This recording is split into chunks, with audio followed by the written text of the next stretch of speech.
Hey everybody, welcome back. Dr. Dan here. So this week we're talking about chapter 5 in the book, and before we get into that, remember last week was chapter 4, of course, and we talked about this period of time between roughly the end of the 1800s and like 1930. And if you remember what happened last week, it was a big deal. We were in Europe. World War I happened, and the Great Depression happened, and the Russian Revolution happened. So those were some really big things. And now we're talking about that same time period, only we're talking about Asia, the Middle East, Latin America, and too much other stuff to cover. So the first thing is the timeline. This is right from your textbook. It kind of gets us in the mode of where we're at contextually. So we're in this early 1900s all the way up to 1935. And chapter 5, like chapter 4, is setting us up for World War II, right? So that's kind of what we need to think about as the next big event in contemporary world history as we move forward. Because chapter 6, I mean, if you look at chapter 6, Hitler is, you know, the lead picture on the chapter. So we're in between these 4 and 6. We're in between the two wars, basically. So that's where we're at, and there's a lot in this chapter. Like always, I'm just going to kind of point out the biggies that we need to know about, and maybe pull out some relatable facts to as why we're even reading this stuff in the first place. So the chapter covers the spread of nationalism in Asia and the Middle East, revolution in China, Japan between World War I and World War II, and then nationalism and dictatorships in Latin America. Not going to spend a lot of time on it, but the first thing I do want to do is remind you that you have an essay due the end of this module or the end of this week, and there's two aspects on the essay, or two questions. And the first one is to provide two examples of nationalist or nation-building efforts that failed due to religious or cultural differences. In other words, if you're going to start a movement, if you're going to get out of your chair and you're like, hey, I'm going to go start a movement, and you want to get support of the people to start a new political party, say,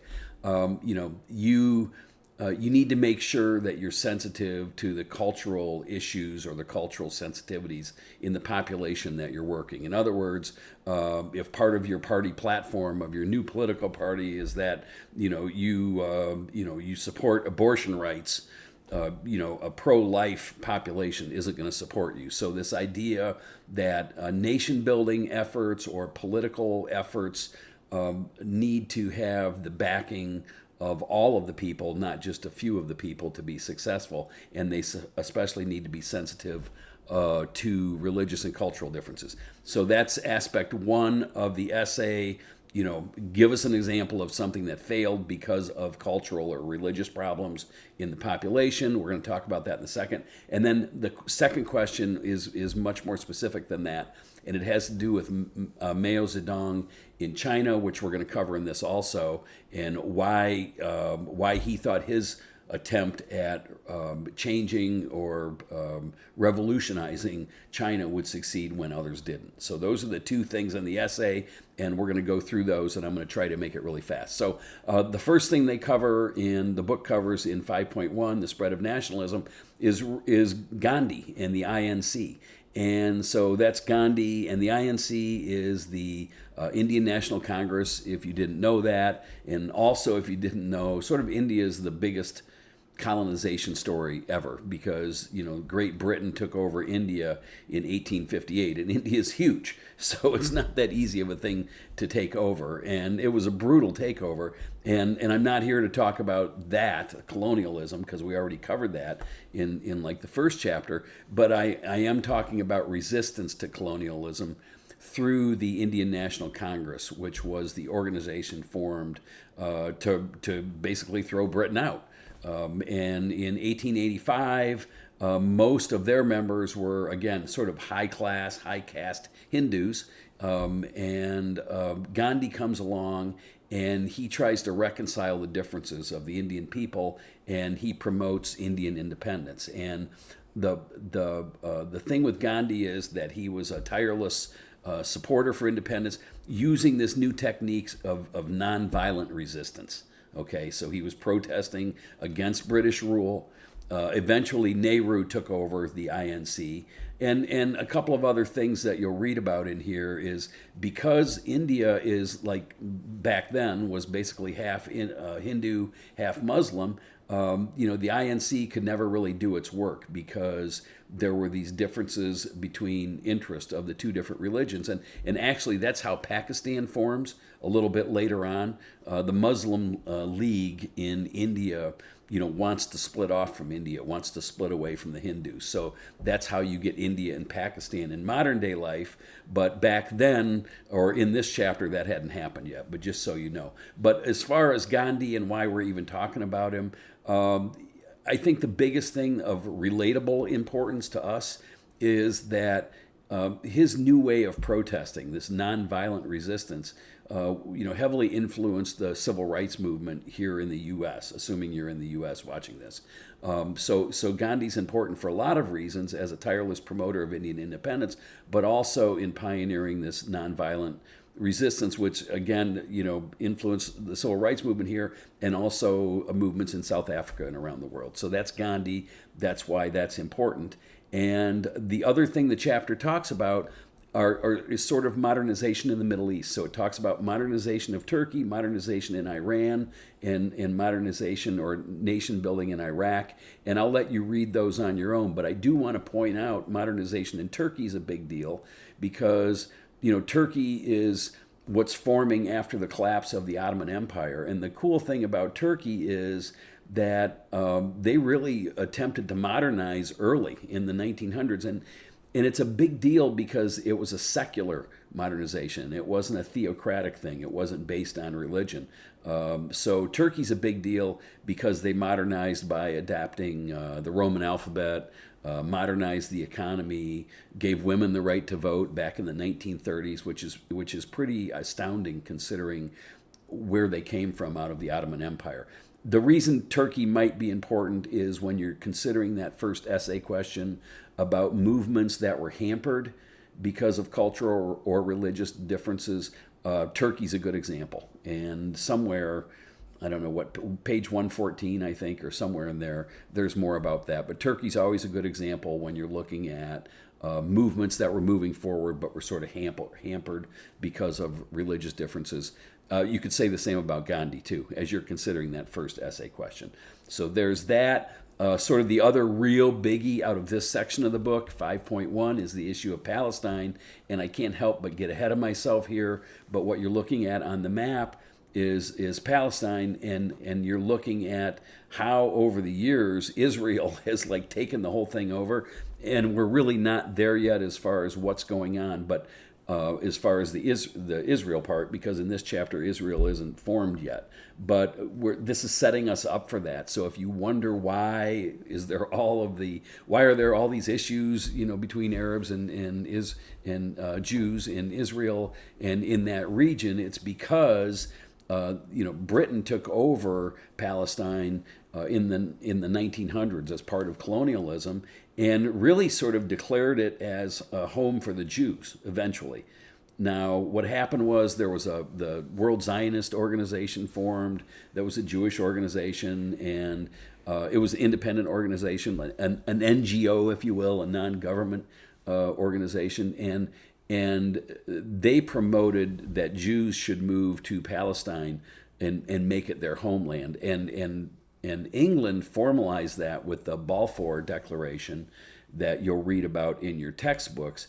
And the reason that's important and it's relatable to today is because you still hear every day in the news, about issues in Israel and issues with Palestinians and Arabs.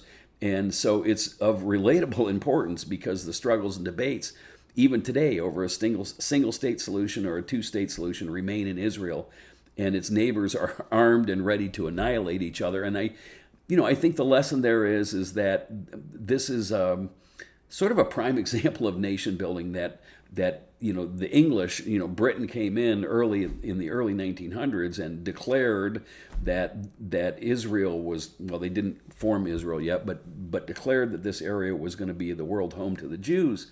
And the Arabs were outraged because it was their homeland, and both parties claim religious importance to the area. And it just kind of shows you again that if you're not sensitive to cultural or religious differences, that problems can happen. And that is the story in the Middle East all the way through. China is the second part of this chapter. This is a map of China from the nationalist period, which is prior to the 1940s. And you can tell because this flag is the Chinese nationalist flag.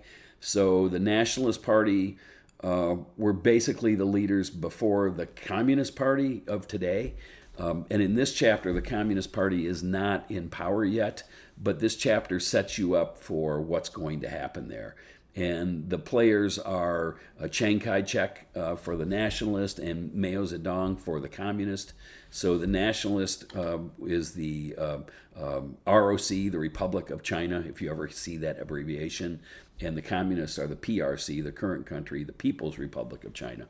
And so the nationalist movement in China was a big deal. Chiang Kai-shek ran it in this period of time and took over for Sun Yat-sen, and really had a tough time getting the critical mass in China to back him. And one of the reasons is, again, we've talked about it, China's huge, okay?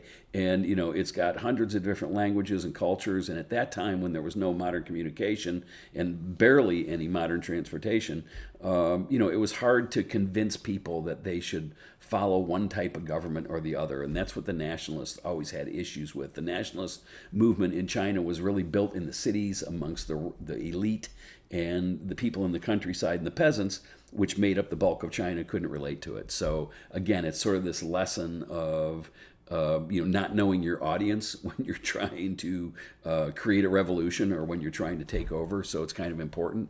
And you'll read about the book that one of the problems that Chiang Kai-shek had with the nationalist was that appeals to modernize, weren't relevant to the peasants. I mean, they were just happy to have a roof over their head and basic food for survival. So the nationalists had issues in China.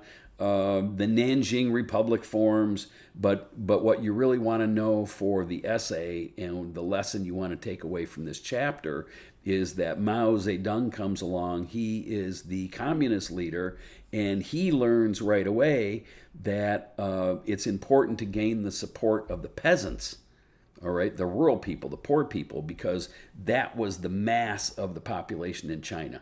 And if you had all of those people supporting you, you'd be successful.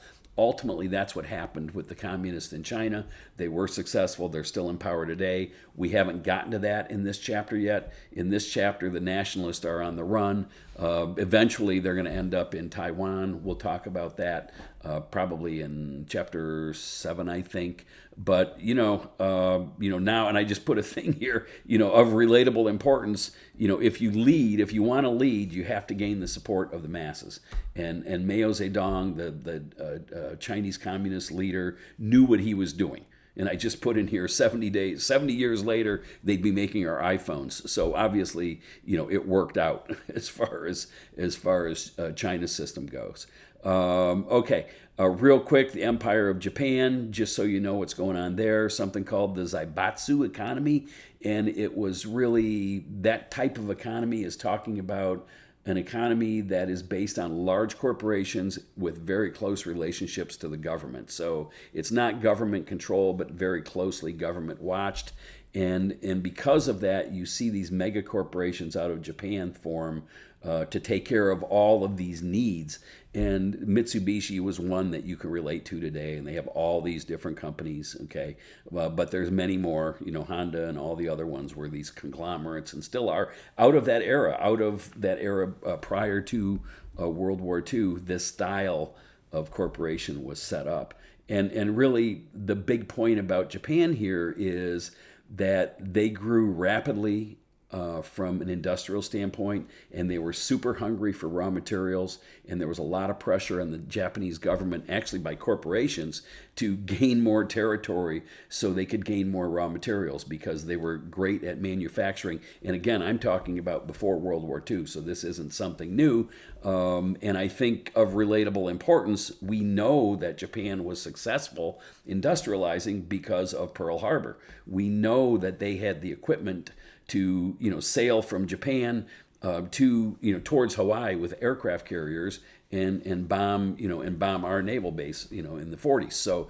So obviously they grew, and they grew very hungry. And of relatable importance, I mean, Japan's growth in World War II relates to nuclear war and Honda Civics, as I always say, and more to come there. But Japan's history is important, and it's really fascinating how quickly they grew from an industrial standpoint. Okay, so then lastly, the chapter covers Mexico and Latin America, and really sort of the difference between Central and South America and Europe and Asia is that Central and South America largely have always survived on the export of like foods and raw materials, not so much manufacturing, and populations that aren't as spread out as perhaps China.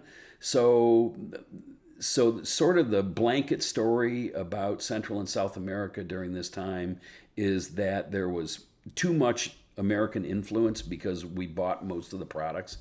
And what you're seeing is you're starting to see these little nationalist movements rise throughout Central America and Latin America in response to U.S. dominance of markets, okay? And also in response to the landed gentry or the landed aristocracy of these countries. In many cases, either corporations owned the land and controlled everything, or families that owned millions of acres owned stuff. And so you see a lot of nationalist movements in this period of time that are in response to the people not having control over anything. So that's the important thing to take away here. And that's the story in Mexico, too. Here's some shots. Here's Pancho Villa. Here's Zapata. These two guys were rebels who were like Robin Hoods. If you were, rising up against power. Power at the time was Diaz, a dictator in Mexico. But again, Mexico suffered sort of the same fate, or was going through the same thing as other Central American and Latin American countries, where they were under the rule of either dictatorships or the landed aristocracy, where a few people owned a lot of property, or corporations. And so Mexico's the same story there. And it wasn't until like in the 1930s when Cardenas took over Mexico, he sort of modernized it. He nationalized Pemex. Pemex is the Mexican oil company, and the U.S. used to have a lot of our oil companies there. Now this is in the early 1900s, but Mexico nationalized all of them, and Pemex is still in business today. They're one of the largest oil companies in the world. So there's that, and just culturally, real quick, this is, if you haven't been up to the Detroit Institute of Art, this is the Diego Rivera, and he was a Mexican artist from this period of time.